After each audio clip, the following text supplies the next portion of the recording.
We started as a business adding 50p to everybody's bills and donating it to Hope, and that was back in 2009. And then in October of that year, I was invited to go over to see where the money was going, and that was my first experience of India. And 7 years later, I now have an office in Mumbai, and I spend about a third of my life there, and it's become a big part of my life.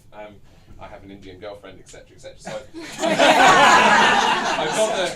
I've got the bug, and you know, that all came about through adding 50p to everybody's bills. And, wow, another she's cheap. Although Shrim, I hear you're on the market.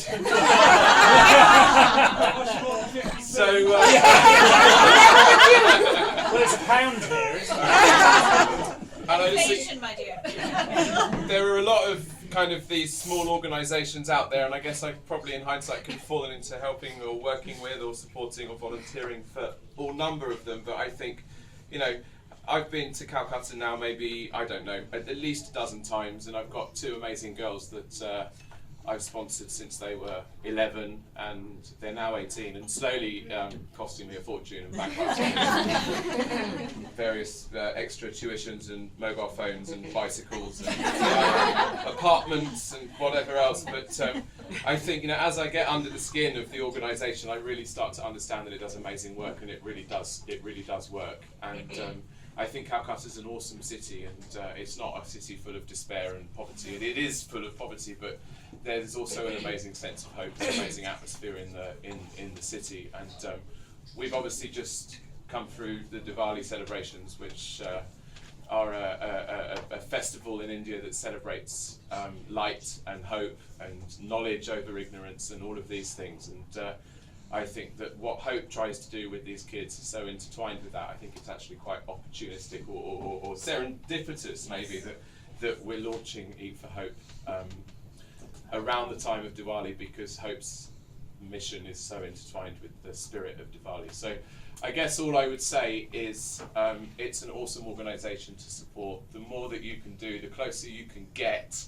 And if you're lucky enough to be able to not only sponsor some kids, but actually get over and meet them and spend some time with them, you'll realise that they're all just the same as everybody else. And Rani and Pooja, the two girls that I sponsor, Rani's having boyfriend problems and everything else, like everybody else. And now I'm in this situation where I'm like, fuck, I'm supposed to like play this. I fly in, I was like, yeah, you need a bike and a phone, whatever, it's fine. But actually, you know, I think they enjoy and they benefit, and it helps to open their eyes. So all I would say is support the Hope Foundation if you can. If you've got a local restaurant, or you know any restaurateurs, or you've got these, you know, whatever it is, go out and say to them, look, do you fancy doing this? It's £1 per person, it costs the business nothing. I will go to their restaurant, set up their till systems and make sure that the admin's sorted out. I'll make it easy for them. It takes literally as much time to write a cheque at the end of every month, or no one does checks anymore, they make a backs transfer or whatever. So yeah, so I think the key from tonight is this is the launch of the Eat for Hope campaign. It's an opportunity for people who are close to Hope to tell everybody or remind everybody what Hope is about.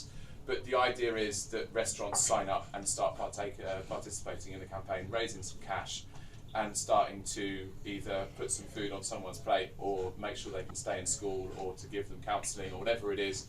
And as I said, over 7 years, I've really seen the organisation change people's lives. I think it's a really great organisation. So please spread the word and do what you can do. Thank you.